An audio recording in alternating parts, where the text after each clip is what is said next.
बुद्धं शरणं गच्छामि धम्मं शरणं गच्छामि संघं शरणं गच्छामि। Namo Buddhaya, Jai Hind. Welcome to Dhammavev. If you have any question, you can call us or email us on YouTube. And बुधवार को YouTube पे ये दिखाया भी जाता है, तो आप इसमें ज्वाइन हो सकते हैं।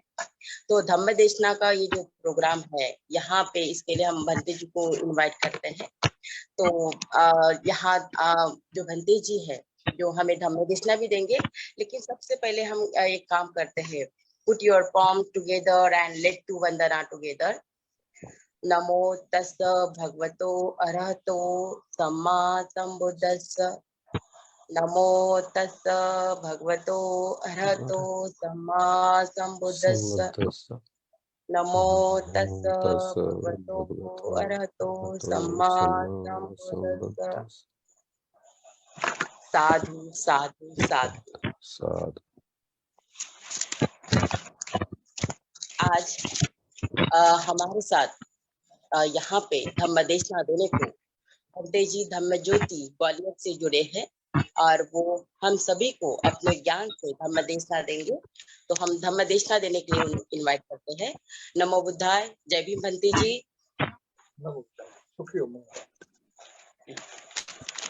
भंते जी वंदामि, नमो बुद्धाय, जय भीम। नमो बुद्धाय, जय भीम।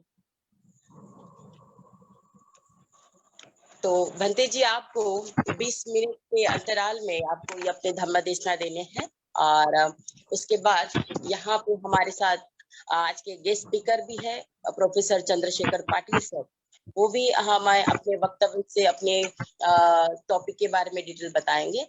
उसके बाद डॉक्टर सुजाता गौरखड़े जो वीकली रिपोर्ट देंगे। तो शुरू करते हैं आज की धम्म देशना भंते जी से। तो भंते जी आप शुरू करिए। बहुत बहुत धन्यवाद। नमो तस्स भगवतो अरहतो सम्मा संबुद्धस्स। महाकाल तथागत भगवान बुद्ध परम पूज्य बाबा साहब सदा पूजनीय भिक्षु संघ श्रद्धावान उपासक और उपासिका सभी की मंगल कामनाएं। आज ग्वालियर से जो लाइव बनते श्रद्धा दशा की देन, तो भगवान बुद्ध ने समता बंधुता भाईचारे पर बताया है। भगवान बुद्ध ने सबको एक समान समझा है, कोई छोटा नहीं कोई बड़ा नहीं, क्योंकि बुद्ध ने आज से 26 वर्ष पहले मनुष्य मात्र के लिए पंचशील बताई, लेकिन किसी ने माना किसी ने नहीं माना।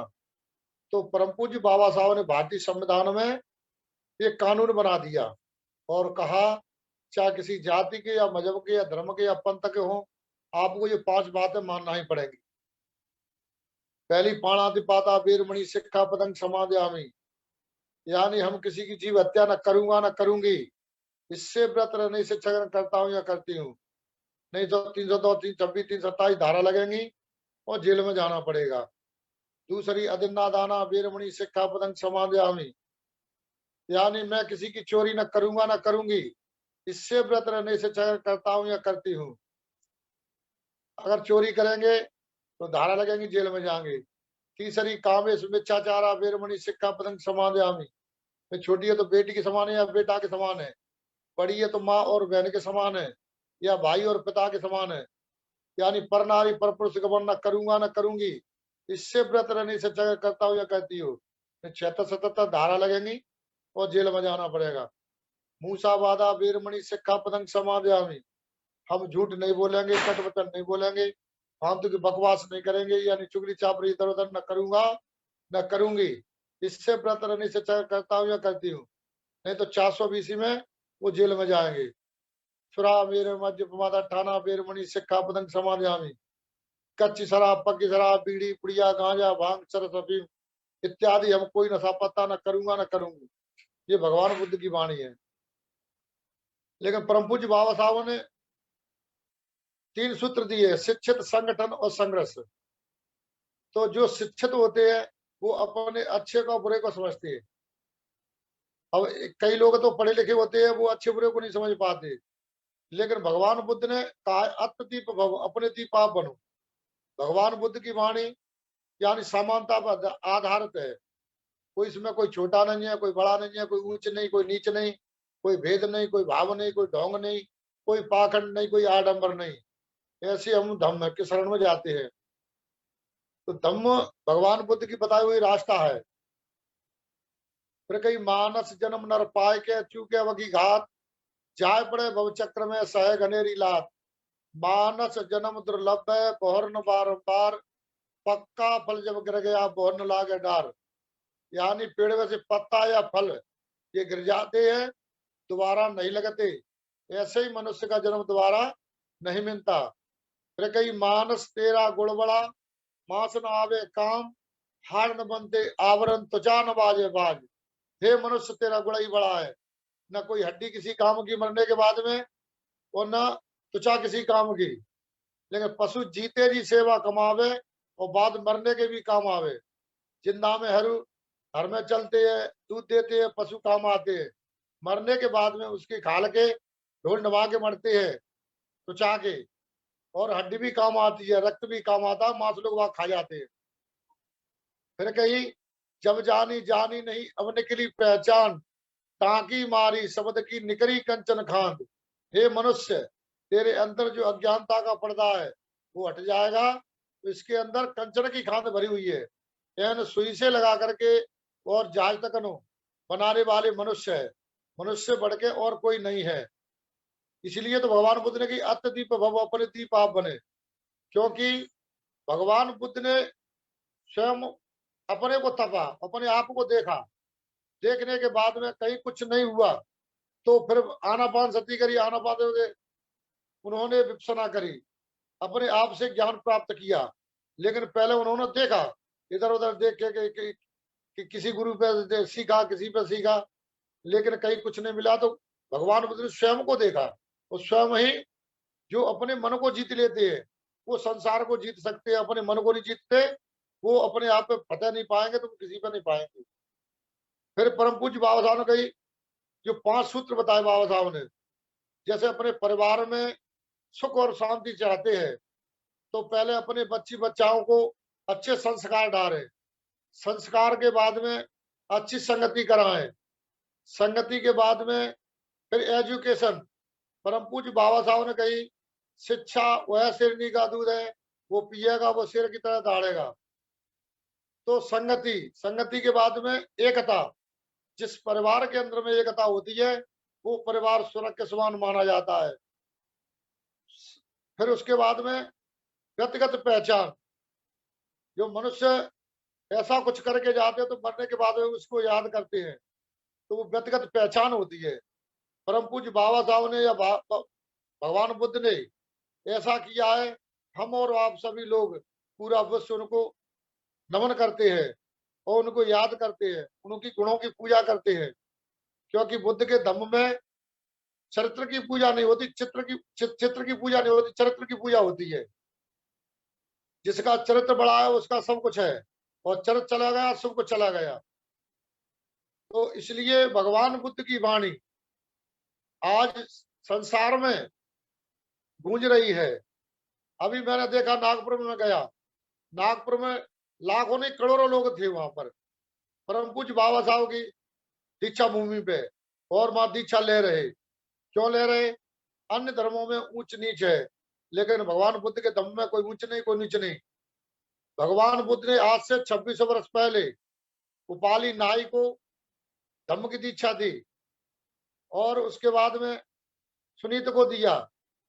सुनीत भंगी थे, लेकिन जब भगवान बुद्ध भिक्षाटन करने के बाद में जा रहे तो सुनीत कुछ कारणवश लेट हो गए तो एक कचड़े की गाड़ी के नीचे में सुनीत घुस गए। भगवान बुद्ध मुस्कुरा रहे, जाकर के देख करके वहीं खड़े हो गए और कहा सुनीत आप बाहर आए। जब सुनीत बाहर आए, आकर के बहुत गड़बड़ा रहे, वो जैसे पीपर के पत्ते थतराते ऐसे थतरा रहे, डर रहे वो। भगवान बुद्ध ने आनंद से कहा आनंद इनको ले जाइए, इनके नाखून काटिए, इनके बाल मुंडन कीजिए, और जो वस्त्र है उनके फटे पुराने उनके हटा करके चीवर दीजिए। जब वो सुनीत ऐसा देख रहे तो उसके बाद में भगवान बुद्ध की वाणी सुन रहे और वो चीवर ले रहे, तो वो कह रहे कि जैसे जो पशुओं की बलि लगती है, उनको पहले खिलाते पिलाते नहाते हैं, फिर उसकी पूजा करते हैं, फिर उसकी बलि लगाते हैं। तो तथागत भगवान बुद्ध हमको क्यों तड़पड़ा रहे हैं? इसलिए हमें जो कुछ करना है तो पहले ही कर दे। लेकिन भगवान बुद्ध ने उनको शिविर दिलवा करके उस संघ में शामिल किए। तो फिर कहा, हे सुनीत, अब तू नीच नहीं रहा, अब तू अछूत नहीं है, अब तू अपने मन में जो हीन भावना है उसको हटा दे, निकाल दे। अब तू संघ में शामिल हो गए, राजा और महाराजा सभी तेरे लिए नतमस्तक होंगे। तो भगवान बुद्ध ने समता पर याद किया, क्योंकि जो छोटे थे पहले उनको प्रवज्ञा दी और जो बड़े थे उनको बाद में दी। क्योंकि बड़े तो बड़े ही है, अगर छोटे को बाद में देते और बड़े को पहले देते तो वो छोटे ही बड़े को प्रणाम करते। लेकिन छोटे लोगों को उन्होंने पहले प्रवज्ञा दी और बड़े लोगों को बाद में दी। तो जो बड़े लोग हैं उन्होंने फिर छोटे लोगों के लिए प्रणाम किया। तो भगवान बुद्ध ने मानवता की पहली लड़ाई लड़ी। सबसे पहले जो लड़ाई लड़ी तो भगवान बुद्ध ने लड़ी। उसके बाद में अन्य महापुरुष हुए,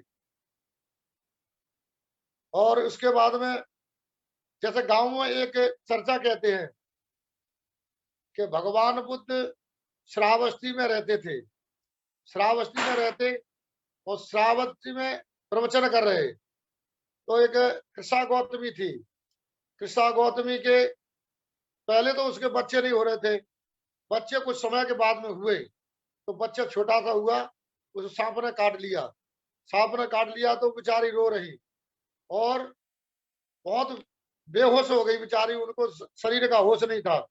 तो अपने मृत्यु बच्चे को अपनी गोद में लेकर के और घूम रही। जब श्रावस्ती में लोग बाग मिले, उन्होंने कही ये पुत्र सो गए। तो उनसे कही कि जेतवन में भगवान बुद्ध प्रवचन कर रहे हैं, वहां आप जाइए, आपका बच्चा जीवित वो कर देंगे। तो भगवान बुद्ध के पास में वो अपने बच्चे को लेकर के गई, वहां पहुंची और कहा, हे तथागत भगवान बुद्ध, हे समक्षम बुद्ध, मेरे बच्चे को जीवित कर दे। भगवान बुद्ध ने कही, अगर इनसे ऐसी बात करते हैं तुझे नहीं मानेंगे। भगवान बुद्ध ने कही, हाँ बेटी, आपका बच्चा जीवित हो जाएगा, लेकिन गांव में आप जाइए और एक मुट्ठी सरसों लेकर के आना है, और जिस घर से सरसों लेकर के आना है जिस घर में कोई मृत्यु नहीं भई हो। तो वो अपने बेचारे पुत्र मोह के चक्कर में अपने बच्चे को लेकर के जाती है गांव में, और जाकर के किवाड़ खटखटाती है, बहन बहन। तो वो अंदर से बाहर आती है और देखती है भाई कौन है। वो करे, बहन मुझे एक मुट्ठी सरसों दे दे। कि बहन क्या करोगी इसकी? कि भगवान बुद्ध इसको पढ़ेंगे और मेरे बच्चे को जीवित कर देंगे। तो कि बहन एक मुट्ठी की होती तो 1 किलो ले जा, 1 पसेरी ले जा, तेरा बच्चा जीवित होना चाहिए। तो नहीं बहन, आपके घर में कोई मृत्यु तो नहीं हुई? तो उन्होंने कही, मेरी तो पहले पिताजी खत्म हो गए। तो वहां से चली, फिर दूसरी जगह के कोई माता जी खत्म बता रहे, कोई बच्चा, कोई कुछ कोई कुछ। फिर भगवान बुद्ध के पास आई, हे भगवान बुद्ध, ऐसा कोई घर नहीं मिला है इसके घर में कोई मृत्यु नहीं भई हो। तो भगवान बुद्ध ने, यही तो मैं आपको समझाना चाहता था, जो जन्मता है वो बढ़ता है। इसलिए फिर वहां भगवान बुद्ध की शरण में गई और बिचड़ी बनी, अरहंत बनी वो। तो इसलिए भगवान बुद्ध ने बहुत से उपदेश दिए। एक समय एक राजा थे, तो राजा वो खत्म हो गए। राजा का पुत्र वो बहुत शोक में पड़ रहा और उसने कई कर्म कांड कराएंगे। तो वो सवेरे घूम रहा, एक एक एक मनुष्य बोले उन्हें कि भाई, सबसे ज्यादा सर्वश्रेष्ठ ज्ञानी भगवान बुद्ध हैं, तो जेतवन में वो अपने प्रवचन कर रहे हैं, हाँ वहां आप जाइए और भगवान बुद्ध के हाथों से कर्म कांड कराएंगे तो आपके पिताजी स्वर्ग में जाएंगे। तो कि ठीक है। तो जाकर के वहां पहुंचे और उन्होंने कहा, हे तथागत भगवान बुद्ध, कल हम अपने पिताजी के कर्म कांड कराना चाहते हैं, तो आप वहां आए। उन्होंने कहा ठीक है। तो भगवान बुद्ध वहां गए। भगवान बुद्ध ने कहा, एक मटका लो, उसमें कंकड़ पत्थर भर दो और एक मटके में घी भर दो और दोनों के मुंह बंद कर दो और इस पानी में डाल दो, और अपने जितने पंडा पुजारी हैं, इतने जो ज्ञानी पुरुष है, उनको सबको बुलाइए और बुला करके यहाँ बैठाइए। तो सभी लोग बुला ले, उसने राजा ने ऑर्डर दिया। वहां आ गए आकर के भगवान बुद्ध ने कही कि ये मटके में आप एक डंडा मारो, तो डंडा मार दिया, तो वो कंकड़ पत्थर थे वो नीचे चले गए। और दूसरे मटका में मारो, तो दूसरे मटका में मारे, तो उसका घी है तो वो ऊपर ऊपर पानी में तैर रहा। अब भगवान बुद्ध ने कही कि भाई आप एक काम करें, आप जो पंडा पुजारी है इन्हें सब मंत्र पढ़वावे और उनसे कहे कि जो कंकड़ पत्थर है वो ऊपर आ जाए और घी है वो नीचे चला जाए। तो ऐसा सभी लोगों ने मंत्र पढ़े, वो किया, लेकिन ऐसा नहीं हुआ। तो भगवान बुद्ध ने कहा कि आपके पिताजी है, उनके पुण्य कर्म है, तो वो घी की तरह ऊपर आएंगे, उन्हें कोई दाब नहीं सकता है। अगर आपके पिताजी के पाप कर्म है, वो नीचे चले जाएंगे, तो उनको कौन सा भी जंत्र मंत्र तंत्र लगाए, कुछ भी लगाए, वो ऊपर नहीं आ सकते, वो दफन जाएंगे, उनको कोई याद नहीं करेगा। तो भगवान बुद्ध के शासन काल की बात है। यानी एक समय एक संत कबीर साहब थे।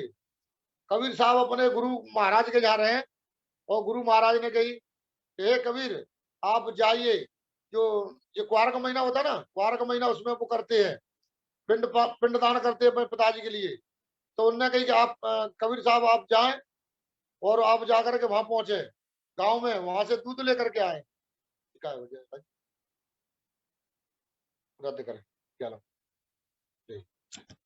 तो भगवान बुद्ध कबीर साहब कमंडल लेकर जा रहे दूध का, एक गाय बड़ी मिली, वहां जाकर के बैठ गए, उन्होंने घास लिया और वो गाय के आगे डाल दिया। गाय के आगे डाल दिया और कह रहे गाय तू घास खा ले, गाय घास खा ले। जब घंटा आ गए, 2 घंटा आ गए, 4 घंटा आ गए, उनके पिताजी उनके गुरुजी उन्होंने कही अरे कबीर साहब नहीं आए दूध लेकर के। मैंने कही अरे गुरु महाराज को तो वहां बैठे, गाय मरी मराई है उसके यहाँ। अच्छा क्या? तो वो जा करके वहां पहुंचे, क्यों कबीर साहब आप दूध लेकर नहीं आए? क्या गुरु महाराज ये गाय दूध घास खा नहीं रही? अरे घास खाएगी तभी तो दूध देगी। उनने कही अरे भाई जी तो मरी भई है, तो मरी भई नहीं घास खागी कि नहीं खागी? तो कि अगर तुम्हारे पिताजी जो श्राद्ध में जो खीर करेंगे, पूजा करेंगे, वो करेंगे, वो कैसे खाएंगे?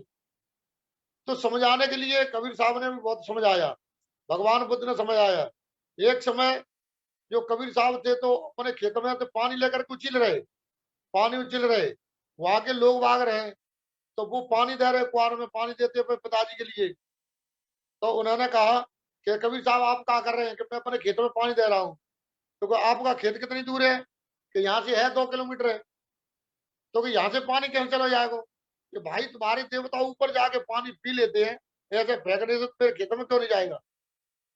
तब उनके ध्यान में आया, उन्होंने कहा कि कबीर साहब सत्य बात कह रहे हैं, यहाँ से कोई पानी नहीं पी सकता। तो यानी ये तो जो चतुर लोग होते हैं उन्होंने अपनी रोजी रोटी बनाई है, वो बताते हैं कि ऐसा करो ऐसा करो। लेकिन भगवान बुद्ध ने इसको मना किया है कि जीते जी स्वर्ग है, जीते जी यही सुख है, समृद्धि है, मरने के बाद में कोई कुछ नहीं है। क्योंकि मरने के बाद में किसी का कोई लेटर नहीं आया कि हम वहां स्वर्ग में पहुंच गए हैं या हम सुख है कि शांति है क्या दुखी है, किसी का लेटर नहीं आया।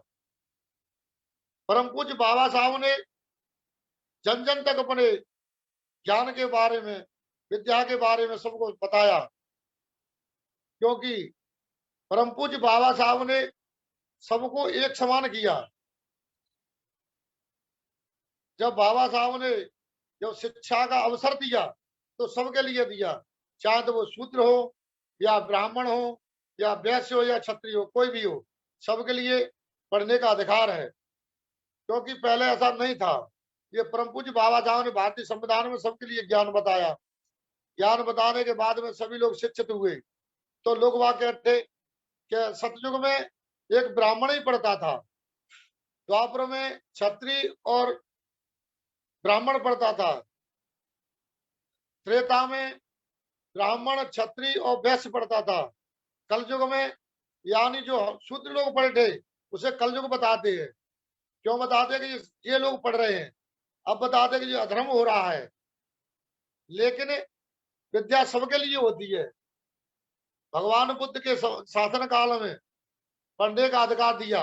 एक बार भगवान बुद्ध छोटे सिद्धार्थ छोटे थे, तो उन्होंने अपने पिताजी से कहा, पिताजी मैं भी आप जा रहे हर में, तो मैं भी जा रहा हूँ, तो तुम्हें बैठ करके वो जा रहे, वहां हर चल रहे, 1000 हर बताते लोग वहां।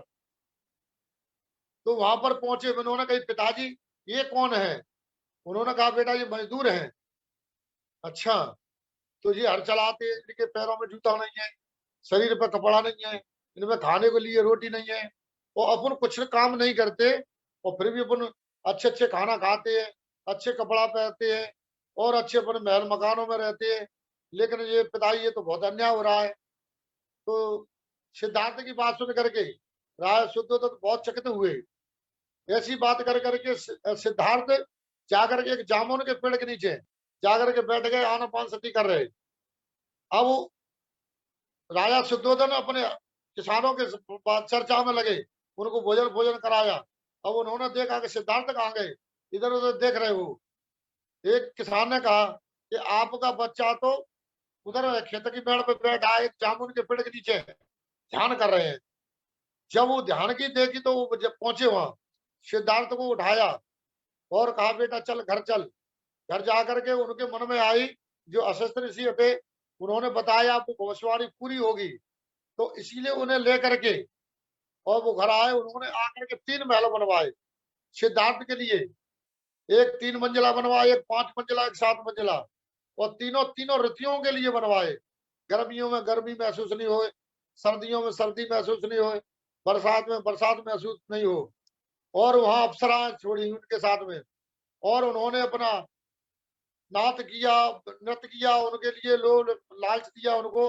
लेकिन सिद्धार्थ अपने ध्यान में बैठ जाते हैं और वो परेशान हो जाती है और अपने सो जाती है। कोई ऐसे मुंह में लार निकल रही है, कोई नाक निकल रही है, कोई आंख में तो भूख कान बुन कर रहा है, आंसू कीचड़। तो जब सिद्धार्थ ध्यान से उठते हैं, अब देखते हैं जो शरीर है ये मलमूत्र और गंदगी का खजाना है।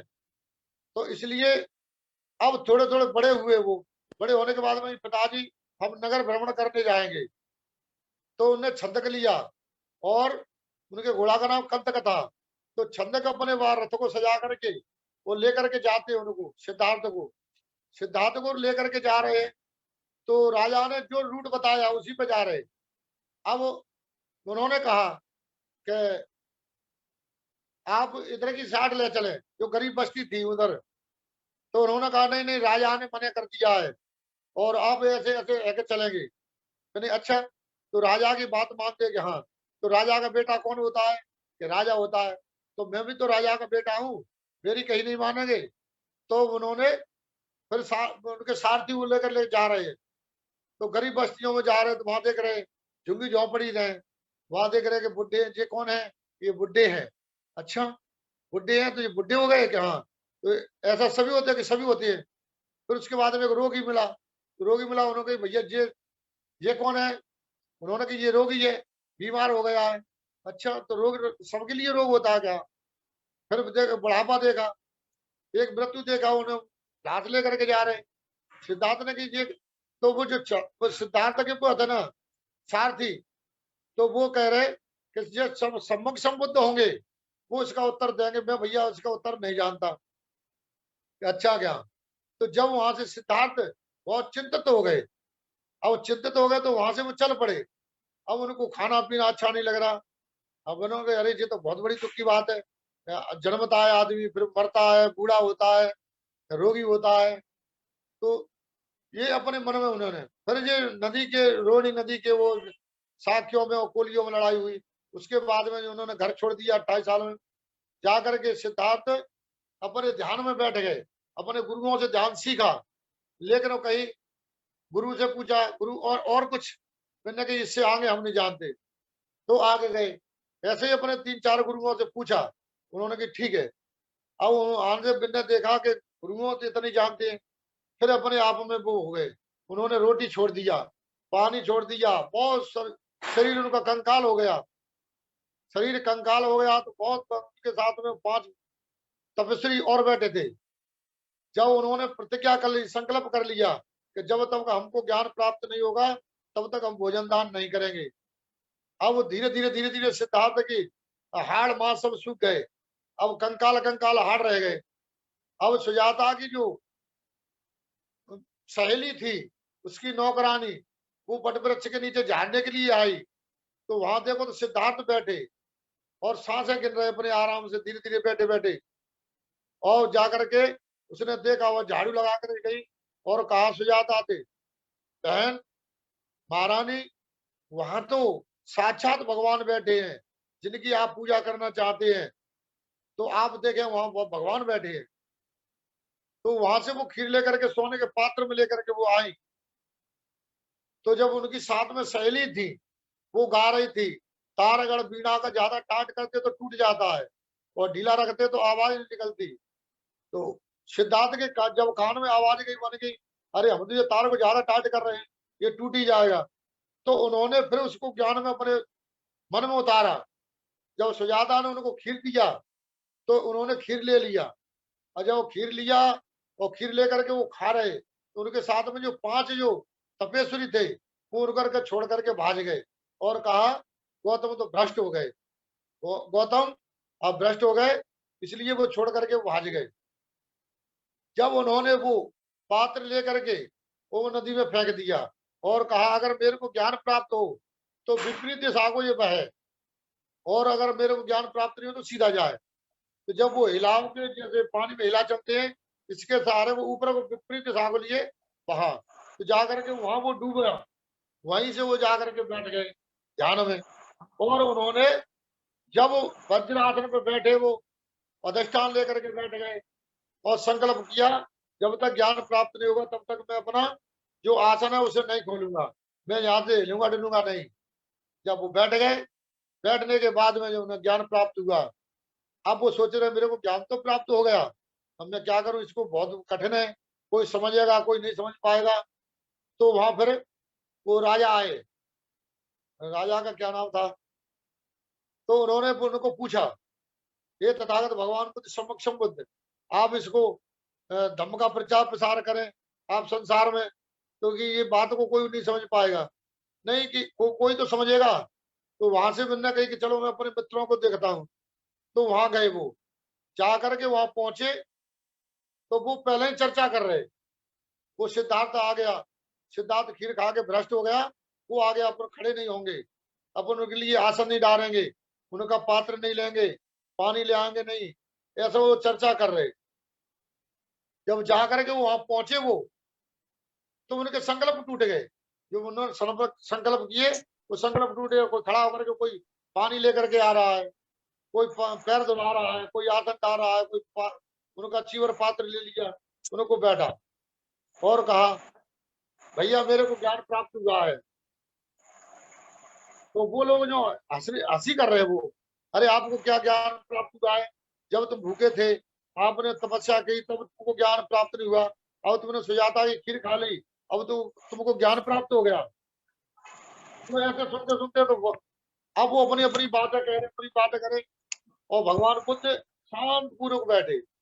जब अपनी बारी बारी से चारों पांचों ने कहा, अब वो थक गए, तब भगवान जी। बुद्ध ने कहा और मित्र और जी कुछ। बिल्कुल। हाँ तो उन्होंने कहा मित्र और कुछ। मैंने कह रही हमने इनके और बुरी बुरी कही और इनको बुरी नहीं लगी, तो ये वास्तव में इनको ज्ञान प्राप्त हुआ। तो भगवान बुद्ध ने कही मित्र अगर मेरे को खाने की लालसा होती, वो जो करेंगे ना आप गुरु बनेंगे यहाँ और हमको सेवा कराना चाहते, तो भगवान बुद्ध कहते अगर मेरे को खाने की वो होती चेष्टा, तो मैं राजकुमार था, मेरे घर 36 प्रकार के भोजन थे, मैं खाता, तो फिर एक एक रोटी घर क्यों मांगा था। अगर मैं सेवा करवाता तो मेरे घर में दास दासियां बहुत थे, वो सेवा करते थे, लेकिन मैं ऐसे घर घर क्यों घूमू, क्यों रोटी खाता। जब उन्होंने फिर तीसरा के बारे में बताया, पंचशील के बारे में बताया, और जब वो प्रवज्ञा लाई उन्होंने उन्होंने कहा हे तथागत भगवान बुद्ध, आज आपने हमारी आंखें खोल दी, हम अंधकार में पड़े थे, आपने हमको वो दिया। तो धम्म को पहले पांच को जो प्रवाचक किया, उनको जो 5 भिक्षु बने हो, उनके बाद में फिर जब जो वर्षावास के लिए, अब भगवान बुद्ध के शासन काल में पहले जो राजा महाराजाओं के यहाँ जाते भोजन करने के लिए, तो फसल नष्ट हो जाती थी, भिक्षु लोग जाते थे, बहुत से लोग हजारों हजारों भिक्षु जाते, तो बहुत नुकसान होता। तो भगवान बुद्ध ने एक सिस्टम बनाया और कहा कि 3 महीना तक आप कहीं नहीं जाएंगे, आप बिहार में रहेंगे, पढ़ेंगे, लिखेंगे, और जो पूर्णमासी है आज के दिन जो वर्षावास समापन हो गया, तो भगवान बुद्ध की चलत वित्त बेचार कम भोजन हिताय भोजन सुखाय। हे भिक्षुओं, आप चलते फिरते रहें, गांव गांव में जाएं, बहुत से लोगों के हित की बात होना चाहिए, बहुत से लोगों की कल्याण की बात।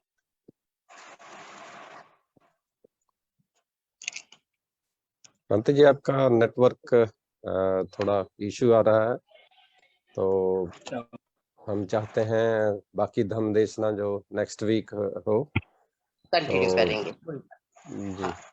जी जी ठीक है। भंते जी ब्लेसिंग दीजिए।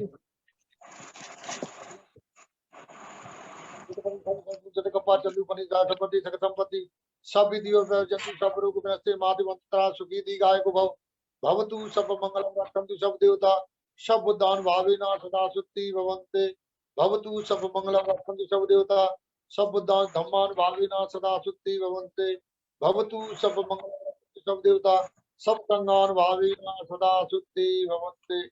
सभी का मंगल हो, सभी का कल्याण हो, सभी स्वस्थ रहे, सभी निरोग रहे। साधु साधु साधु। बहुत बहुत धन्यवाद भंते जी, आपकी धम्म देशना बहुत ही महत्वपूर्ण और सबके लिए बहुत ही ज्ञानवर्धक है।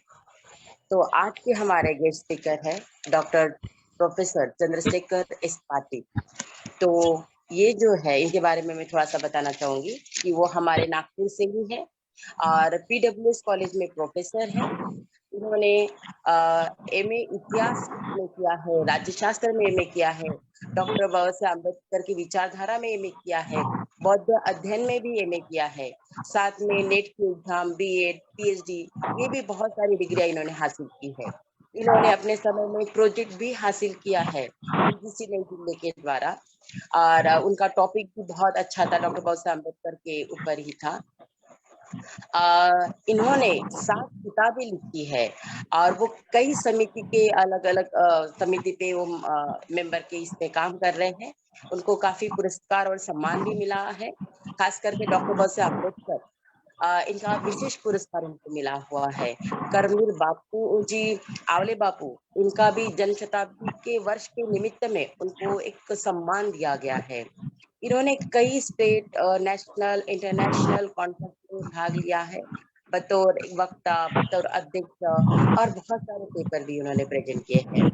और वो राष्ट्रीय सेवा NSS के प्रोग्राम ऑफिसर भी रहे हैं। आज हमारे दरम्यान वो बहुत अच्छे टॉपिक पे हमें व्याख्यान देने वाले हैं। वो टॉपिक उनका है क्रांति और प्रतिक्रांति के संदर्भ में डॉक्टर बाबा साहेब अम्बेडकर के विचार, जो आज हमारे समक्ष वो प्रस्तुत करेंगे। तो प्रोफेसर डॉक्टर पाटिल सर, हम आपको इनवाइट करते हैं, प्लीज कंटिन्यू। हाँ, बताइए। थैंक यू मैडम, धन्यवाद। मैडम आवाज आ रही मेरी? हाँ सर, आपकी आवाज क्लियर आ रही है, क्लियर आ रही है। हाँ, थैंक यू मैडम। सबसे पहले विश्व वंदनीय तथागत गौतम बुद्ध और भारतीय संविधान के शिल्पकार परम पूज्य डॉक्टर बाबा साहब अम्बेडकर, इन सभी को मैं तहे दिल से नमन करता हूँ।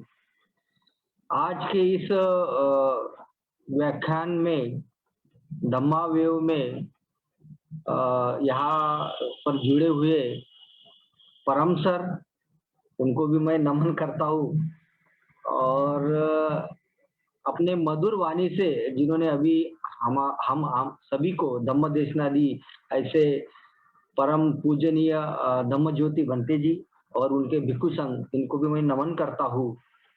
और जो हमारे धम्म बंधु है, शायद उनको कोरोना हुआ है और वो इसी अवसर में भी वो जुड़े हैं, ये हमारे लिए सबसे बड़ी उपलब्धि है। ऐसे हमारे धम्म बंधु को भी मैं नमन करता हूँ। और आज के इस कार्यक्रम के संचालन करने वाले मेरी सहयोगी डॉक्टर सुजाता गौरखेड़े मैडम, उन्हीं के कारण मैं आप सभी से इस अवसर पे बोलने का मुझे अवसर प्राप्त हुआ है। तो सबसे पहले मैं सभी को मैं आज के इस कार्यक्रम में सबको धन्यवाद देता हूँ। और मैं अपने वक्तव्य को शुरुआत करने के पहले सुजाता गौरखेड़ मैडम ने जो मेरा परिचय दिया, वो मैं एक साधारण कॉलेज में प्रोफेसर हूँ और हो सकता है कि बाबा साहेब और भगवान बुद्ध के जो बताए हुए मार्ग पर चलने का और सभी को उस मार्ग के ऊपर ले जाने के लिए सभी को प्रेरित करने का प्रयास करता हूँ निजी जीवन में, और जिसके कारण आज हम सब लोग इतने मुकाम पर पहुंचे हैं। तो सबसे पहले बाबा साहब और भगवान बुद्ध के आशीर्वाद से, उनके आशीर्वचन से ही हम सब लोग यहाँ पर सब जुड़े हुए हैं। तो मेरा जो आज का विषय है, प्राचीन भारत में जो क्रांति और प्रतिक्रांति हुई उसके संदर्भ में बाबा साहब के क्या विचार थे, बाबा साहब का क्या दृष्टिकोण था। तो सबसे पहले मैं अपने शब्दों को यहाँ पर वक्तव्य को रखने के पहले डॉक्टर बाबा साहब आम्बेडकर एक संविधान के निर्माता, अर्थशास्त्री, राजनीतिज्ञ, एंथ्रोपोलॉजिस्ट, यानी कई महान ऐसी उपाधि उनको लगाई गई है। लेकिन एक इतिहासकार के रूप में, यानी बाबा साहब को एक इतिहासकार के रूप में भारत के नए विश्व के इतिहास में उनको उसका स्थान नहीं मिला। उसका कारण यह रहा कि बाबा साहब ने जो भी ग्रंथ लिखे, लगभग 20, 25 या 30 ग्रंथ लिखे, तो उस ग्रंथों के माध्यम से एक इतिहास की जो दृष्टि बोलते हैं, ऑब्जेक्टिविटी, वो दिखाई देती है। और कहीं न कहीं भारत के इतिहास पर धर्म का पगड़ा होने से बाबा साहब को एक इतिहासकार के रूप में उसको नकारा जाता है।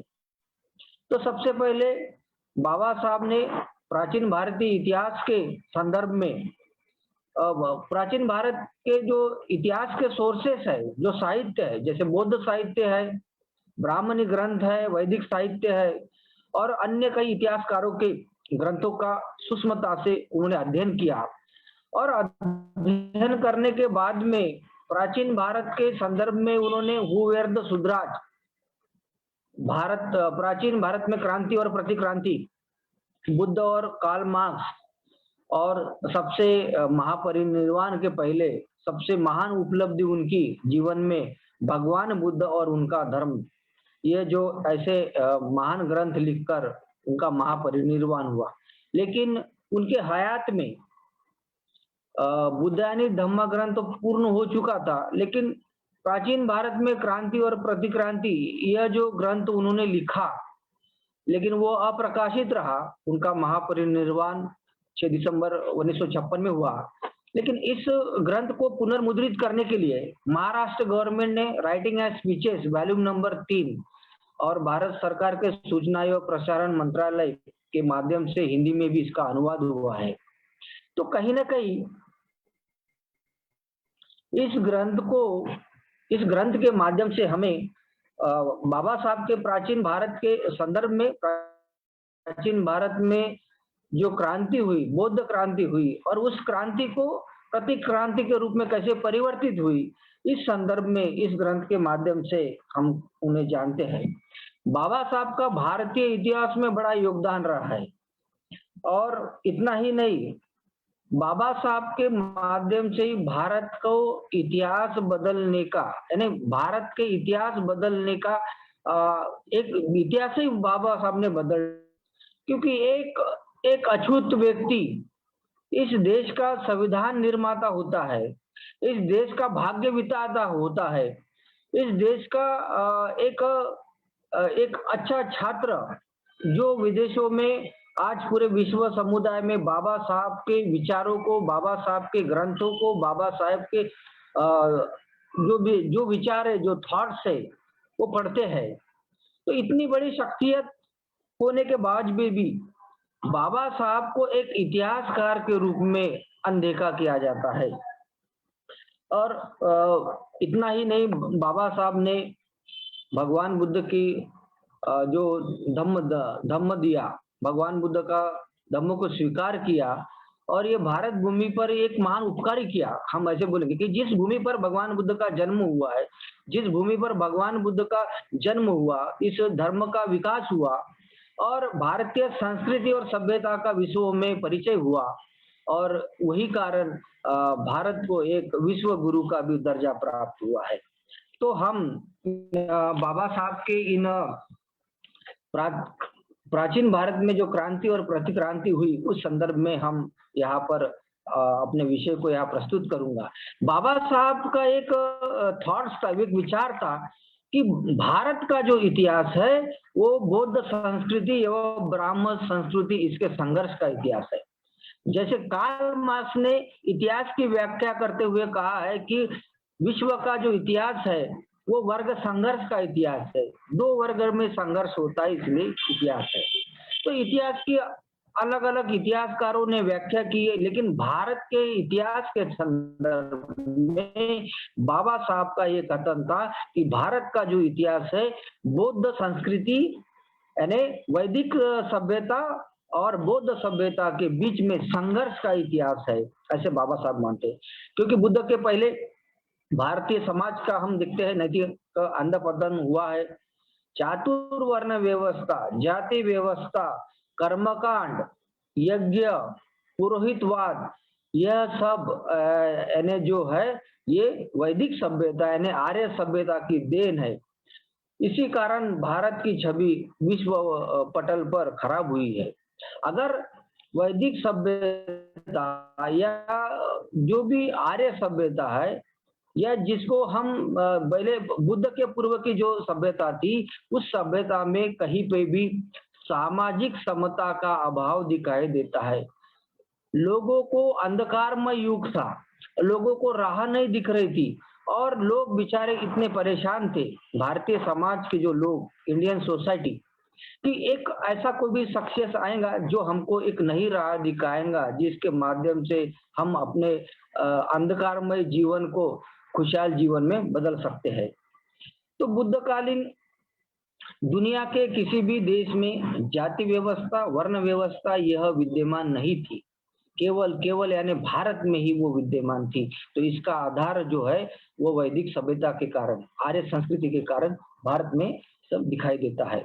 दुनिया में वर्ण भेद है, वर्ग भेद है, लेकिन भारत में जाति भेद है, कास्ट सिस्टम है ना, चातुर्वर्ण व्यवस्था, एक वर्ग का बहुत सारा विशेषाधिकार प्राप्त और बाकी वर्गों को कुछ नहीं था। तो ये सब बाबा साहब ने गहराई से अध्ययन करके अपने इस ग्रंथ में उन्होंने प्रस्तुत किया है। तो इसी जो भयानक अवस्था थी बुद्ध के पूर्व की जो समाज व्यवस्था थी, उस समाज व्यवस्था को बदलने के लिए ईसा पूर्व 6ठी शताब्दी में भारत के नहीं बल्कि विश्व के इतिहास में एक महान घटना का उदय हुआ, यानी भगवान बुद्ध का जन्म हुआ और भगवान बुद्ध के रूप में एक भारत को एक नई दिशा, भारतीय समाज को एक नई चेतना देने का प्रयास किया गया। तो भगवान बुद्ध यह सबसे पहले सामाजिक आंदोलन के प्रणेता थे।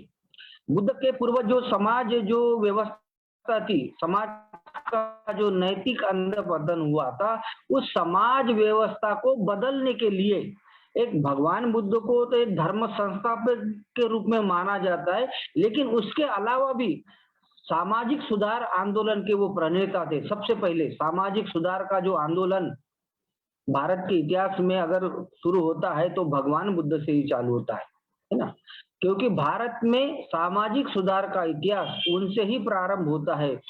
भारत के सामाजिक सुधार का इतिहास उनके बिना अधूरा है। सामाजिक, धार्मिक, सांस्कृतिक क्रांति की शुरुआत बुद्ध के द्वारा की गई।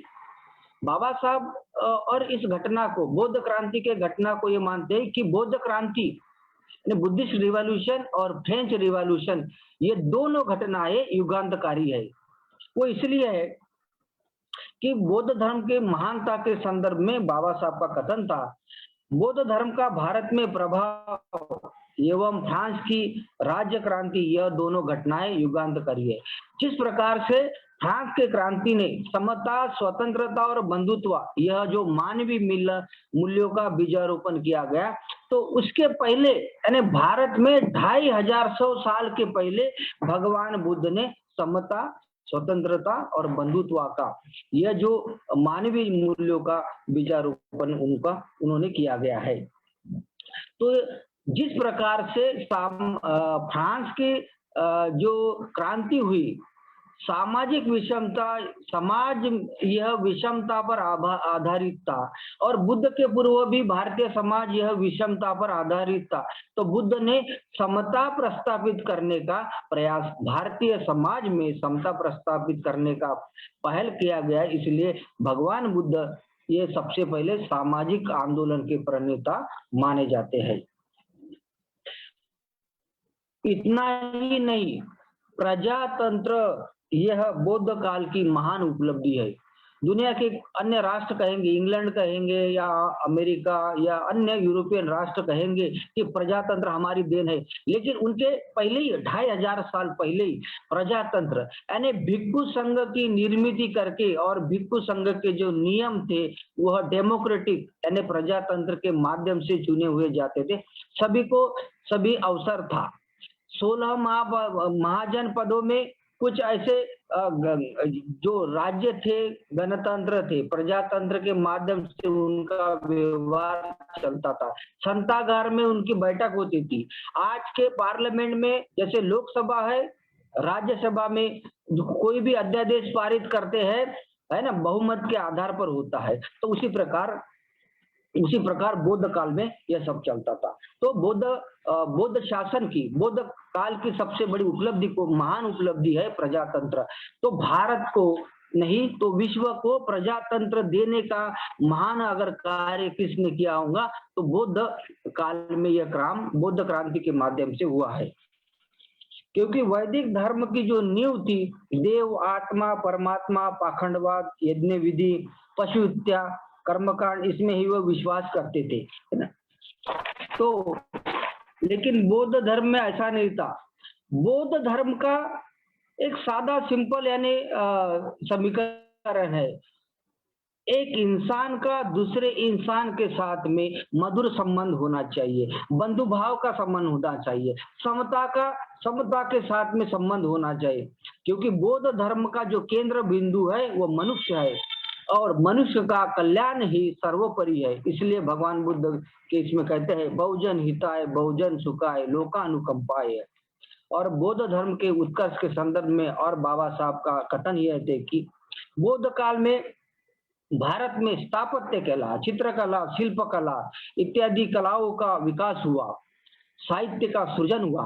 बौद्ध काल में ही अजंता और एलोरा की जो गुफाएं, जो विश्व प्रसिद्ध गुफाएं, विश्व प्रसिद्ध भोपाल के नजीक सांची का स्तूप है, यह बौद्ध कला का ये परमोच्च केंद्र है। ऐसे नाना कितने सारे गुफाएं हैं, 1000 से ज्यादा है। महाराष्ट्र में गुफा है, मध्य प्रदेश में गुफाएं है। और इन गुफाओं में जो शिल्प कला है, और शिल्प कला, मूर्ति कला किसकी देन है? बौद्ध क्रांति की देन है। क्योंकि बुद्ध के पहले वैदिक काल में मूर्ति पूजा का ये प्रचलन नहीं था, लेकिन मथुरा शैली और गांधार शैली के माध्यम से आज दुनिया में सबसे ज्यादा मूर्तियां अगर किसकी बिकती होंगी तो भगवान बुद्ध की बिकती है। तो ये मूर्ति कला, शिल्प कला, है ना।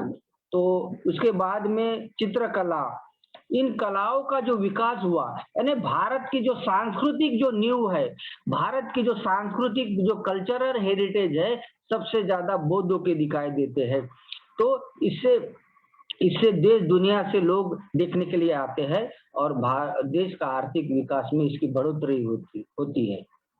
तो इतना ही नहीं, उच्च शिक्षा प्राप्त करने के लिए विश्वविद्यालय की नींव अगर किसने डाली होंगी तो बौद्ध काल की यह नींव है। यूनिवर्सिटी यानी विश्वविद्यालय, क्योंकि बुद्ध काल के पहले वैदिक सभ्यता में गुरु के आश्रम में पढ़ाई के लिए बच्चे जाते थे, लेकिन बौद्ध काल में ही सम्राट अशोक के काल में नालंदा विद्यापीठ है, तक्षशिला है, और बहुत सारे ऐसे 18 विश्वविद्यालय में बौद्ध काल में पढ़ाई होती थी, और ये सभी विश्वविद्यालय उच्च शिक्षा के केंद्र थे। भारत से ही नहीं, देश और दुनिया से इन विश्वविद्यालय में पढ़ाई करने के लिए छात्र आते थे। उनकी ऐसी लाइन लगती थी, कतार लगती थी। आज विश्व में ऑक्सफोर्ड, कैम्ब्रिज, हार्वर्ड ये विश्वविद्यालय टॉप मोस्ट यूनिवर्सिटी थी, लेकिन प्राचीन काल में बौद्ध विश्वविद्यालय, नालंदा जैसे, तक्षशिला जैसे टॉप मोस्ट यूनिवर्सिटी। दुर्भाग्य से हम भारत की, अब दुर्भाग्य ये है हमारा कि आज के इस 21वीं शताब्दी में एक भी हमारी यूनिवर्सिटी उनके जैसे नहीं है। तो कहीं ना कहीं बौद्ध यानी इतिहास से यही हमें सबक सीखना चाहिए कि जो यूनिवर्सिटी थी, जिन यूनिवर्सिटी में के माध्यम से विज्ञान के क्षेत्र में, साहित्य के क्षेत्र में, दर्शन के क्षेत्र में इतना विकास हुआ, तो हम इतने पीछे क्यों? तो कहीं ना कहीं ये संशोधन का विषय है। तो कहीं ना कहीं हम इस दिशा में प्रयास करने की सभी को जरूरत है। और फिर से प्राचीन भारत की जो विश्वविद्यालय की जो छवि थी, वो छवि सुधारने का प्रयास हम सभी ने करना चाहिए, ऐसा मैं कहता हूँ। बौद्ध धर्म को एक व्यापक जन आंदोलन के कारण भारतीय संस्कृति और सभ्यता का प्रभाव विदेशियों पर पड़ा, और इसलिए भारत को यानी विश्व गुरु का दर्जा प्राप्त हुआ। इस बात को हम नकार नहीं सकते। और इस बौद्ध क्रांति को खत्म करने के लिए शुंग वंश में यानी पुष्पमित्र शुंग के द्वारा प्रतिक्रांति हुई। तो ये इस घटना को बाबा साहब ने बहुत गहराई से इसका संबंध अपने इस ग्रंथ में बताया है कि शुंग वंश की जो प्रतिक्रांति हुई वो बौद्ध क्रांति को खत्म करने के लिए, बौद्ध के क्रांति को खत्म करने के लिए ये शुंग ने प्रतिक्रांति की। सम्राट अशोक, ये महान सम्राट अशोक का इतिहास और उसकी उपलब्धि सभी को आपको मालूम है कि उसी के शासन काल में बौद्ध धर्म को विश्व धर्म का स्वरूप प्राप्त हुआ। उसी के कारण बौद्ध धर्म का विदेशों में प्रचार और प्रसार हुआ। और इसी कारण अंतिम जो मौर्य सम्राट था, जो बृहद्रथ था, बौद्ध सम्राट था, उसकी हत्या उसके सेनापति यानी इस पुष्पमित्र शुंग वंश के जो सामवेदी ब्राह्मण था, इसने की थी ईसा पूर्व 184 में। और हत्या करने के बाद में उसका मेन मकसद क्या था?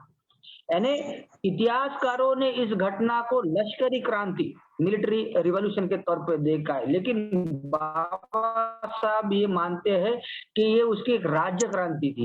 यानी बौद्ध धर्म ने और सम्राट अशोक के शासन काल में सभी को समानता, सभी को समान अवसर मिले थे, लेकिन पशु हत्या उन्होंने बंद की थी सम्राट अशोक ने। तो कहीं ना कहीं पुरोहितशाही और ब्राह्मणशाही के ऊपर एक खतरा था। उनका जो रोजगार के जो अवसर है, उनको जो पूजा के माध्यम से वो अपना रोजगार ये करते थे, उनका रोजगार चले गया। तो उनको ऐसा लगा कि हमारे विशेष अधिकार खत्म हुए हैं, और इसीलिए बुद्ध जो शासक था, पुष्पमित्र शुंग था, उसकी हत्या करके उन्होंने ब्राह्मणी धर्म को स्थापित करने के लिए, बौद्ध धर्म को नष्ट करने के लिए और ब्राह्मणी धर्म को राजसत्ता स्थापित करने का एक उद्देश्य है पुष्पमित्र शुंग का। जी डॉक्टर चंद्रशेखर जी, ओके सर। जी एक क्वेश्चन आया है इसमें आपके लिए कि जैसे आपने बहुत आपका पहले तो बहुत बहुत धन्यवाद कि आपने बहुत विस्तार में और बहुत डिटेल में बहुत डूंघाई से हम लोगों को बाबा साहब का जो और बुद्ध इतिहास के बारे में बताया है। तो इसमें एक क्वेश्चन है कि अभी जो जैसे बाबा साहब को गए हुए भी कितना टाइम हो गया ऑलमोस्ट, तो उसके बाद इसमें कमी कहाँ है? क्यों नहीं हम वो ला सके? क्योंकि बाबा साहब बुद्ध हम भी रिवाइव किया उन्होंने, तो कहाँ कमी है इसके बारे में थोड़ा बताएं एक आध मिनट में।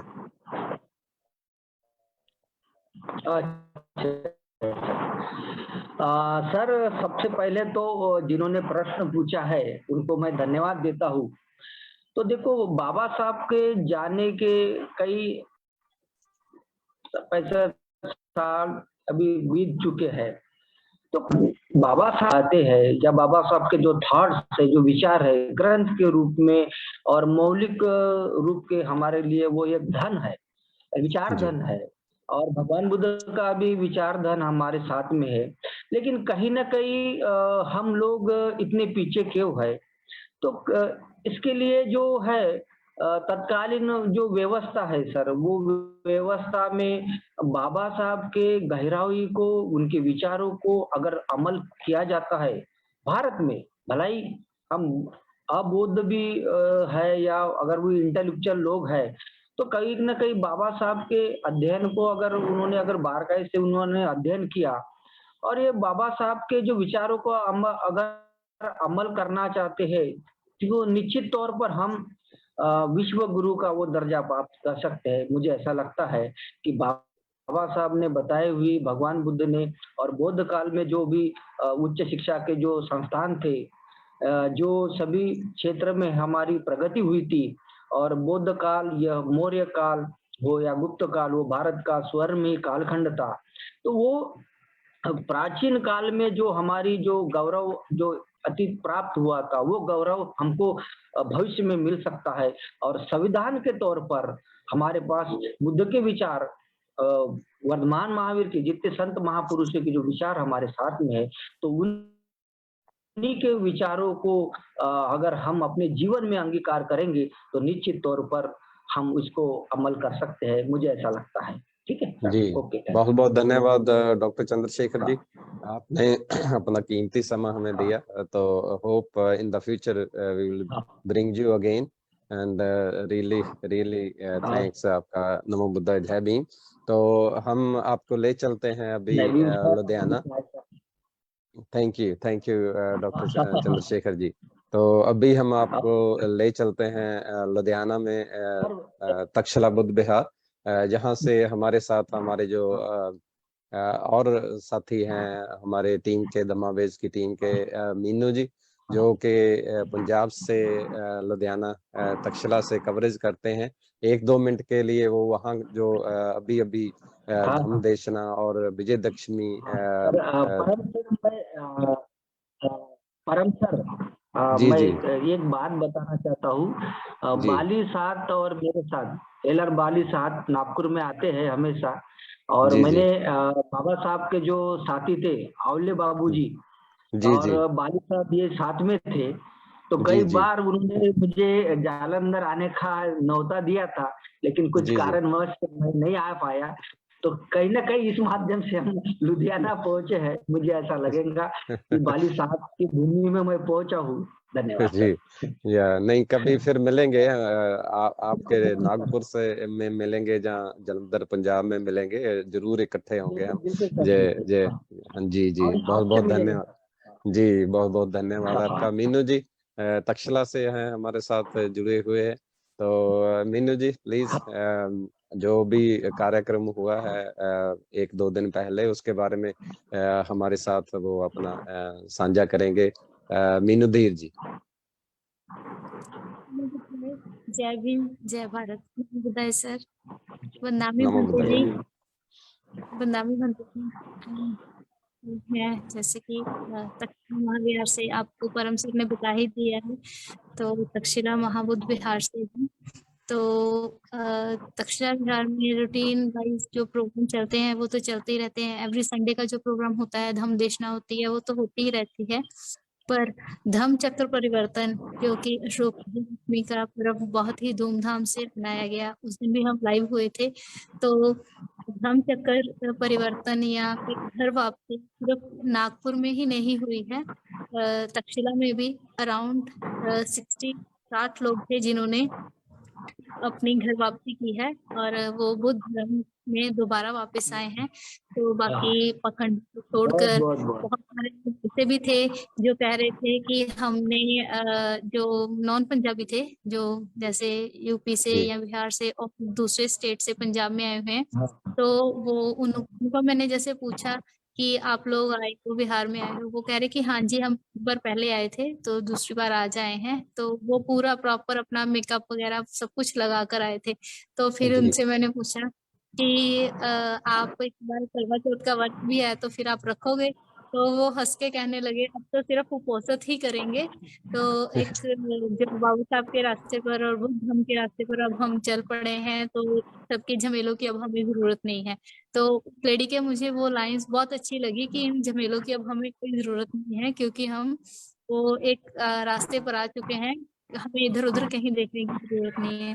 तो 60 लोग थे, पंजाब से भी थे, बहुत सारे लोग पंजाब के बाहर से भी थे, जिन्होंने तक्षशिला में बुद्ध धर्म को अपनाया है और अपनी घर वापसी की है। तो ये जी बहुत ही बड़ी बात हमारे लिए कि एक बार वो तक्षशिला में आए हैं या एक बार में बुद्ध धम्म देशना सुनी है, उसके बाद उसने अपनी घर वापसी की है। तो जी उस दिन भी बहुत अच्छा प्रोग्राम था। और साथ ही साथ अभी 16 को नेक्स्ट संडे तब भी हम प्रॉपर पूरा दिन बल्कि संडे से नहीं, हम सैटरडे नाइट भी डी लाइव भी करेंगे, रात का प्रोग्राम भी लाइव करेंगे। जिस दिन अरुणाचल से 25 लोग पिछली बार थे, पर थोड़े कम आए थे, इस 16 ही आए थे, इस बार 25 लोग आ रहे हैं।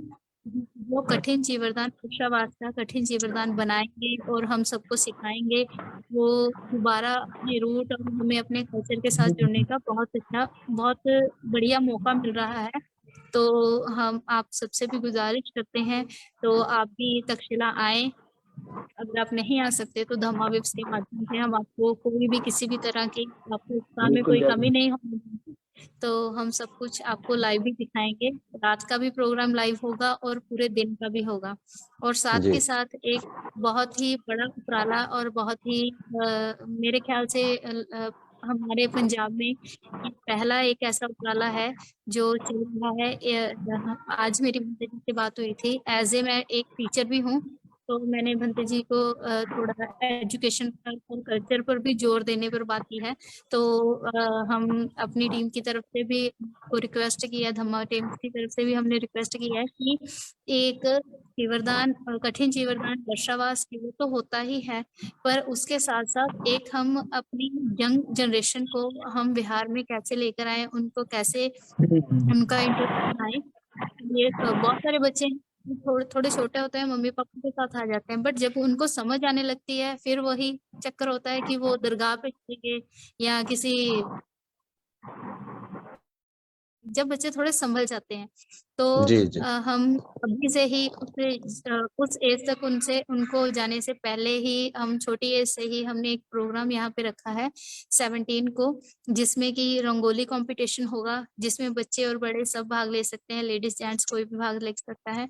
और जी उसके साथ साथ ड्राइंग कंपटीशन होगा, जिसमें कि बुद्ध धम्म और धम्म की, भगवान बुद्ध की और पेंटिंग बनाई जाएंगी। वो 14 साल के बच्चों तक है। एक ड्रेस कंपटीशन रखा है हमने, जिसमें कि 6 साल तक के बच्चे, 1-2 साल से लेकर 6 साल के बच्चे को dress as a dress competition हमने यहाँ पर रखा है। और उसके साथ साथ बुद्ध धम्म के जो गीत हैं या बाबा साहब पर डॉक्टर BR अम्बेडकर पर कोई स्पीच है, तो उसका भी एक हमने 6 प्रोग्राम रखे हैं, जिसमें कि डांस भी इंक्लूड होगा।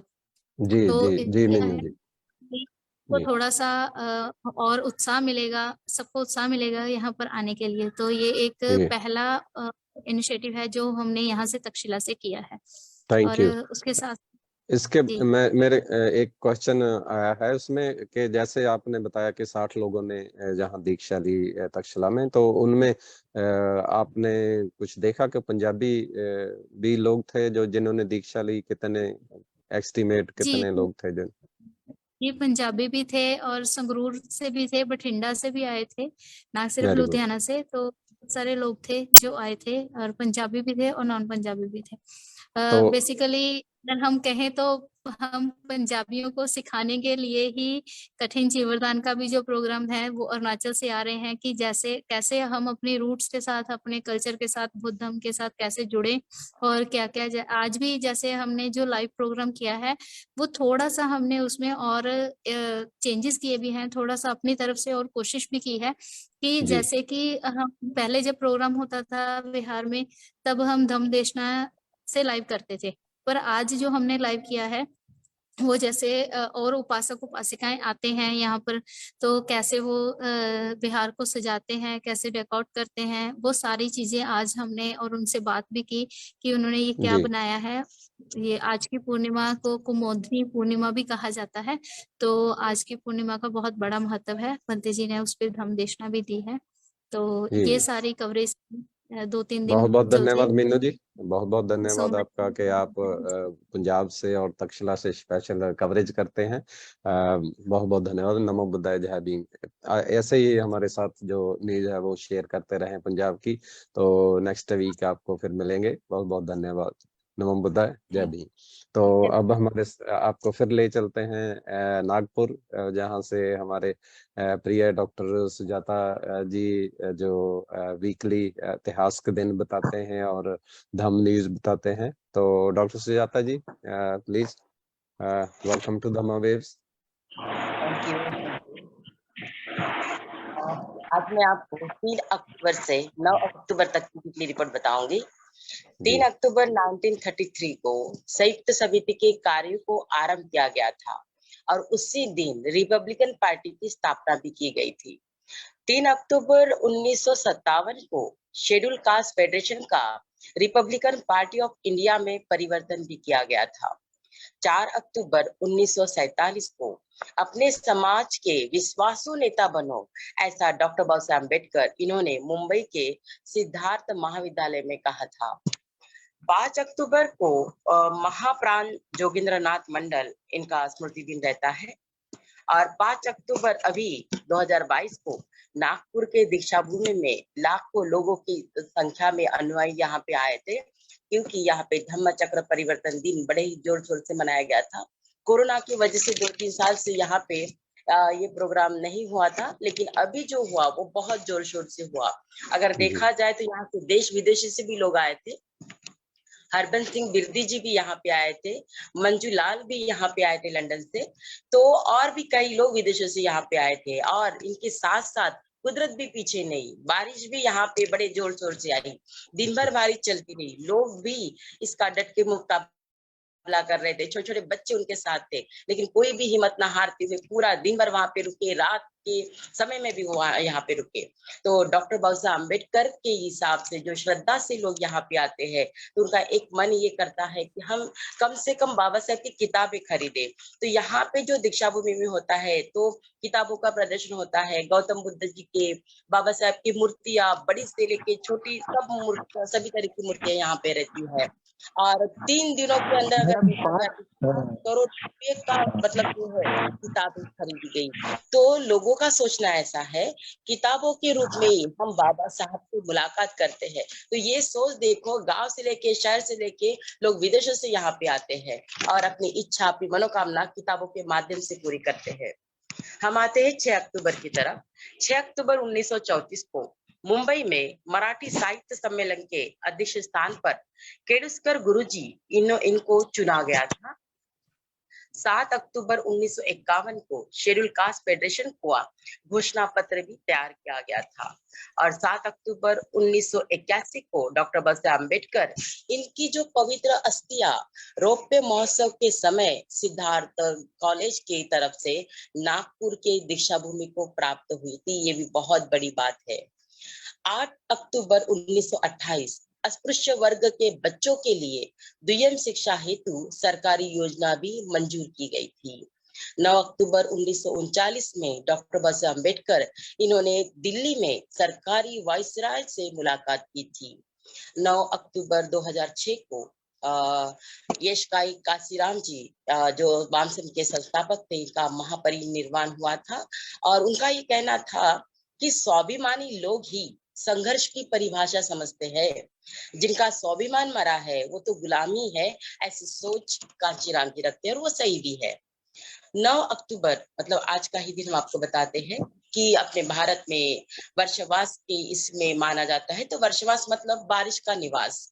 ये जो आषाढ़ पूर्णिमा से शुरुआत होता है और अश्विनी पूर्णिमा को खत्म होता है। और आज के दिन अश्विनी पूर्णिमा का ही दिन है। अश्विनी पूर्णिमा को भिक्षुओं का वर्षवास समाप्त हो जाता है। गौतम बुद्ध कहते हैं, चरत भिक्खवे चारिक बहुजन हिताय बहुजन सुखाय, अर्थात जाओ भिक्षुओं, चारों दिशाओं में जाओ, चारिका करो और बहुजन हित और बहुजन सुख का धम्म मार्ग लोगों को बताओ। इसी दिन वर्षावास समाप्ति के हेतु विहारों में प्रवचन तथा ज्ञान का दान भी दिया जाता है और अलग अलग कार्यक्रम रखा जाता है। घर घर में उपसद व्रत अष्टशील का पालन किया जाता है। मित्रों एवं स्वकीयों को खीरदान भी किया जाता है। इसी दिन से बुद्ध की शिक्षा का प्रचार और प्रसार से नया वार्षिक पर्व शुरू होता है। इस तरह से ये एक वीक की रिपोर्ट मैंने आपके समक्ष रखी। बहुत बहुत धन्यवाद, शुक्रिया, नमो बुद्धाय, जय हिंद। जी डॉक्टर सुजाता जी, बहुत बहुत धन्यवाद आपका। तो जैसे आप तो नागपुर में रहते हैं, तो हम ये क्वेश्चन है कि वहाँ जो इतना इकट्ठ होता है, इतने लोग आते हैं, लाखों की तादाद में आते हैं, वो सभी बुद्धिस्ट होते हैं जहाँ बुद्ध दीक्षा लेने आते हैं, जहाँ सिर्फ कुछ लोग मेला देखने आते हैं, जैसे गैदरिंग देखने आते हैं? आप इसके बारे में क्या सोचते हैं, क्या विचार है इसके बारे में? आप तो लोकल रहते हैं। हाँ, हम लोग कर रहते हैं। हम वहाँ पे जब जाते हैं हमने देखा सिर्फ बुद्धिस्ट लोग ही नहीं आते यहाँ पे, अलग अलग धर्म के भी लोग आते हैं। कितने अलग अलग धर्म के लोग यहाँ आने के बाद बस बाबा साहब के विचारों से वो प्रेरित होते हैं और उनको लगता है कि बाबा साहब का विचार, गौतम बुद्ध जी की विचार, ये मानवता वाले विचार है और इस मानवता के ज्ञान की प्राप्ति के लिए वो यहाँ आते हैं। और उनको ऐसा लगता है कि हमें सर्वधर्म संभाव की बात वो बाजू में रखते हुए एक इंसानियत का धर्म उन्हें अच्छा लगता है यहाँ पे। और इस वजह से अलग अलग धर्म के अलग अलग, मतलब हम बोलेंगे अलग धर्म है, अलग वंश है, गरीब है, अमीर है, कोई यहाँ पे भेदभाव नहीं है। और एक अच्छी बात यह है कि यहाँ पे एक दूसरे का बहुत साथ दिया जाता है। नागपुर के जो रहवासी है उनके खाने का इंतजाम करते हैं, पानी का इंतजाम करते हैं, चाय से लेके छोटी छोटी बातों का इंतजाम करते हैं। तो ये बहुत अच्छी तरीके से यहाँ पे इंसानियत का धर्म के लेके लोग यहाँ पे आते हैं और अच्छी तरीके से खुश होके जाते हैं। बिल्कुल बिल्कुल, इसीलिए तो हम देखते हैं कि जो लोग हैं वो दूसरे धर्मों को, जो पखंडवाद का धर्म है, जहाँ वैसे ऐसे वैसे हैं, उनको छोड़कर वो बुद्ध की तरफ आ रहे हैं। ये बहुत अच्छी बात है। आपका तहे दिल से शुक्रिया कि आप आज हमारे साथ होस्ट भी किया। तो हम चाहेंगे फ्यूचर में और भी ज्यादा से ज्यादा आप हमारे साथ ये शेयर करें और हमारे साथ होस्ट किया कीजिए, ताकि हम चाहते हैं कि जेंडर इक्वलिटी के तहत हम लेडीज को भी इन्वॉल्व करें, जो ये धम्मा वेज को चलाने में हमारा सहयोग करें। तो इसी के साथ जो हम जैसे डॉक्टर चंद्रशेखर जी ने भी बताया और भंते जी बता के गए हैं कि जो बुद्ध धर्म था, जो इंडिया से ऑलमोस्ट अलोप हो गया था, और बाबा साहेब ने उसको रिवाइव किया। और बाबा साहेब को भी हम लोग 1956 के बाद भूल भुला गए थे। तो साहब कांशीराम जी, जो DS4 BSP के संस्थापक थे, उन्होंने बाबा साहब को हमें याद दिलाया कि बाबा साहब एक महान शक्ति हो। तभी लोगों ने बाबा साहब को पढ़ना शुरू किया, बाबा साहब के किए कामों को फिर रिवाइव करना शुरू किया। तो आज उनकी वजह से हम देख रहे हैं कि बाबा साहब का जो उनकी शिक्षा का प्रचार प्रसार है, बुद्ध धर्म का प्रचार प्रसार फिर से शुरू हुआ है। तो हमारे साथ हम धम्मावेव की तरफ से जो साहिब कांशीराम जी को श्रद्धांजलि अर्पित करते हैं। और हमारे साथ इंग्लैंड से हमारे बहुत ही रिस्पेक्टेड मनोहर बिरदी जी जुड़े हैं, और मैं उनसे गुजारिश करूंगा, उनके रिक्वेस्ट करूंगा उनसे कि वो साहिब कांशीराम जी के बारे में थोड़ा बताएं। 4-5 मिनट में हम उनसे सुनेंगे। मनोहर बिरदी जी, वेलकम टू धम्मावेव्स। धन्यवाद। नमो बुद्धाय। जय भीम। धन्यवाद, बहुत धन्यवाद कैट साहब। सबसे पहले धन्यवाद करते हैं पूज्य भंते जी का और डॉक्टर पाटिल जी का, डॉक्टर सुजाता जी का। और बाली जी सेहत ना ठीक होने की वजह से भी होते हुए भी वो प्रोग्राम को उन्होंने स्टार्ट किया, तो हम विश करते हैं जल्दी से वो ठीक हो। सलन जी का भी धन्यवाद करते हैं। जैसे आज बताया, मान्यवर कांशीराम जी का परिनिर्वाण डे है। तो बाबा साहब की मूवमेंट, जो बाबा साहब के 1956 में 6 दिसंबर के बाद उनके चले जाने के बाद बहुत से डिकेड, कई दशकों तक जो भारत में एक वैक्यूम बन गया था, जो बहुजन समाज था उसको कोई लीडरशिप, सॉलिड लीडरशिप नहीं मिली थी। बहुत खला जैसे वैक्यूम हो गया था। तो उसको बहुत सालों के बाद जो मान्यवर कांशीराम जी ने जो वैक्यूम है उसको पूरा किया। एक बार फिर बाबा साहब की जो मूवमेंट है उनको रिवाइव किया। हम इस समय जो जो मिशन के साथ जुड़े हैं, मैं खुद कहना चाहूंगा कि मैं I am a product of मान्यवर कांशीराम मूवमेंट। मुझे जो मिशन मिला है, जो बाबा साहब के बारे में जो जानकारी मिली है, वो मान्यवर जी के मूवमेंट से, बामसव के माध्यम से मिली है। तो 80s के से मैं मान्यवर जी के मिशन से जुड़ा। तब नहीं तो पहले हम जो कांग्रेस के फंक्शन में जाते थे, उन्हीं को वोटिंग करते थे। तो बहुत बड़ी एक रेवोल्यूशन जो बाबा साहब को रिवाइव किया तो मान्यवर जी की मूवमेंट से हुए। 30 साल तो उन्होंने बहुत मेहनत की, उसी का सबका, उसकी मेहनत तो यूपी में 4 बार सरकार बनी बीएसपी की। तो समाज में बहुत जागृति आई है, बहुत जो जोश आया नौजवानों में, बहुत अचीवमेंट हुआ है। तो आज के दिन मान्यवर जी को बहुत हम श्रद्धा सुमन अर्पित करते हैं। तो मैं डॉक्टर सुजाता जी से एक पूछना चाहूंगा, अगर वो ऑनलाइन है। डॉक्टर सुजाता जी। जी जी जी जी जी ऑनलाइन है आगे। हाँ, जी जैसे कि अभी आज आपने बताया वर्षावास कल खत्म हुआ, तो आज से जो कटीना सेरेमनी शुरू हुआ। तो आप नागपुर से हैं। जैसे नागपुर, हम बेसिकली हम 14 अक्टूबर को मानते हैं धम्म चक्रवर्ती दिवस, जो बाबा साहब ने कन्वर्शन किया था। तो जो बड़ा फंक्शन है वो अभी अशोक विजयदशमी 5 अक्टूबर को हो गया। तो वो मेन फंक्शन होता है, या 14 अक्टूबर को भी वहां नागपुर में कोई बड़ा फंक्शन होता है, या दोनों दिन होते हैं? इसके बारे में थोड़ा सा बताएं, रियलिटी क्या है? जी जी। इसके बारे में मैं तो ये कहना चाहूंगी कि डॉक्टर बाबा साहब अम्बेडकर ने जब ये बौद्ध धर्म में अपना परिवर्तन किया था, अपना धर्म बदला था, उस समय में उन्होंने ये ध्यान में रखा था कि सम्राट अशोक, इन्होंने जब अपने धर्म को बदला था, जब ये कलिंग युद्ध के समय में, तो जब उनका धर्म परिवर्तन हुआ उसी को याद रखते हुए उन्होंने किया था। लेकिन उस दिन वो 14 अक्टूबर की डेट थी, क्योंकि हमने 2-3 लोगों से इसके बारे में परामर्श किया है, क्योंकि मुझे भी डाउट था कि ये 14 अक्टूबर को होना चाहिए कि जो विजयादशमी के दिन होना चाहिए। तो अशोक विजयादशमी के दिन ही खास करके बाबा साहब का ये टारगेट था, क्योंकि सही तौर पे बौद्ध धर्म का जो ज्ञान हमको मिला है या बौद्ध धर्म का जो प्रचार हुआ है वो सम्राट अशोक के समय से हुआ है। और इससे जब उनका टर्निंग पॉइंट हुआ था सम्राट अशोक के इसमें कलिंग युद्ध के बाद, इसीलिए उसी को याद रखते हुए उन्होंने अशोक विजयादशमी के दिन दिया था। अब रहा ये प्रश्न कि बहुत सारे नागपुर के लोग ऐसा सोचते हैं कि 14 अक्टूबर भी तारीख बहुत महत्वपूर्ण है। तो 14 अक्टूबर के दिन भी दीक्षा भूमि पे काफी लोग जाते हैं, अपने परिवार के साथ जाते हैं, वहां पूजा अर्चना करते हैं और बहुत समय तक वहां पे रुक के अपने मन को शांति और तृप्तता कैसे मिले इसके बारे में सोचते हैं। लेकिन अगर हम देखेंगे तो लाखों की संख्या में, करोड़ों की संख्या में ये अशोका मतलब जो अशोका विजयादशमी है उसी दिन आते हैं, जिस दिन दशहरा भी यहाँ पे आता है। तो उसी दिन बहुत सारे लोग अपने इसमें आते हैं, तो दोनों इसको माना जाता है। लेकिन 14 अक्टूबर मतलब बाबा साहब ने तारीख को देख के नहीं किया, बौद्ध धर्म को तारीख को देख के नहीं स्वीकारा।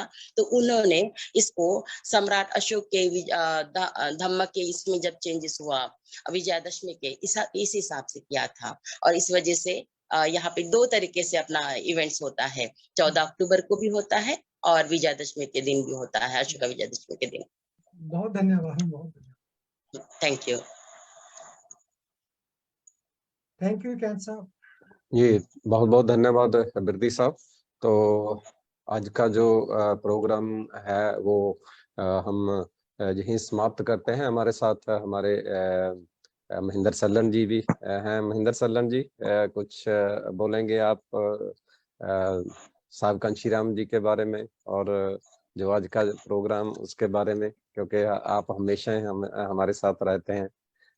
महेंद्र सल्लन जी टोरंटो से। थैंक यू कैंथ साहब जी। जय भीम नमो बुद्धा।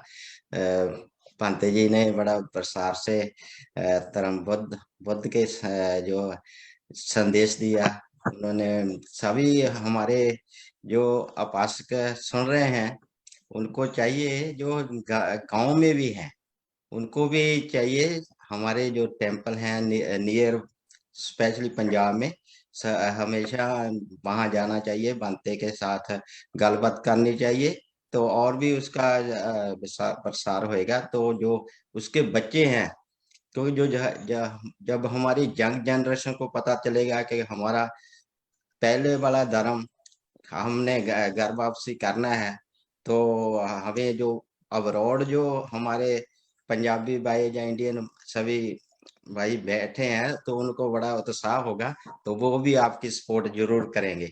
तो जैसे सुजाता जी ने बताया एंड अपने हमारे गेस्ट साहब ने प्रोफेसर चंद्रशेखर ने भी बड़ी बाबा साहब के जो इतिहास है, जो हमारा इतिहास है, बुद्धिस्ट का इतिहास है, उन्हें बड़ी जानकारी दी, तो उनका भी बहुत धन्यवाद करते हैं।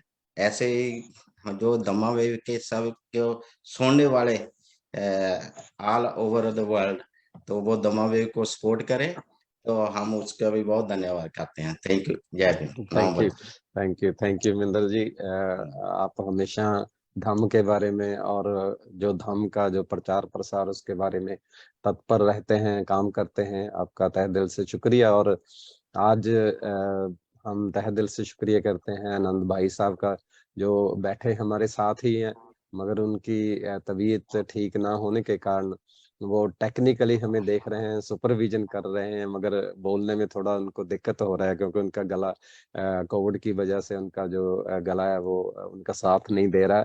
मगर जो उनकी आवाज है जो वो हमारे गले से निकल रही है, डॉक्टर सुजाता जी, ये जो सभी वो आनंद बाली जी की आवाज है हम लोग, और जिन्होंने जो दिन रात बीमार होने की वजह से भी दिन रात जो धम्म के काम में लगे रहते हैं, इसको कैसे बेहतर बनाना है, कैसे लोगों तक पहुंचाना है, वो हमें बताते हैं, हमें गाइड करते हैं। हम उनकी तंदुरुस्ती के लिए कामना करते हैं, तंदुरुस्त के लिए प्रे करते हैं। और आज का जो प्रोग्राम है, मैं चाहता हूँ जो धम्मपद की लाइंस हैं, जो बुद्ध की लाइंस हैं, वो कहते हैं हमारे माँ बाप, भाई बहन, पत्नी, सब जो भी हमारे धम्म बंधु हैं, वो कोई भी अच्छे मार्ग पे चलने के लिए कुछ नहीं कर सकता, मगर हमारा जो मन है वो ही हमें अच्छे मार्ग पे चलने के लिए प्रेरित करता है और कर सकता है। तो हम हमारे मन को कंट्रोल करें और अच्छे मार्ग पे चलें, बुद्ध हम पे चलें। जो बुद्ध की शिक्षा है वो दुनिया अब अपना रही है, उसको समझ लग रही है कि कैसे धम्म पे चलकर अपना और अपने लोगों का वो भलाई कर सकते हैं। डॉक्टर सुजाता जी, अंत में आप कुछ कहना चाहते हैं? जी, मैं थोड़ा सा ये कहना चाहूंगी कि ये जो धम्मा वेव अपना जो प्रोग्राम है, ये बहुत खूबसूरती के साथ और सब लोगों को फायदे का हो इस तरह से है। क्योंकि जब मैं पहली बार ज्वाइन हुई थी, क्योंकि हम सब अपना इतना व्यस्त शेड्यूल रहता है कि हम वाकई में बिहार में नहीं जा सकते, तो ये हर इतवार के दिन, हर संडे के दिन हमें भंते जी के माध्यम से धम्मदेशना मिलती है, तो हमें ये ज्ञान वर्जित हम करते हैं।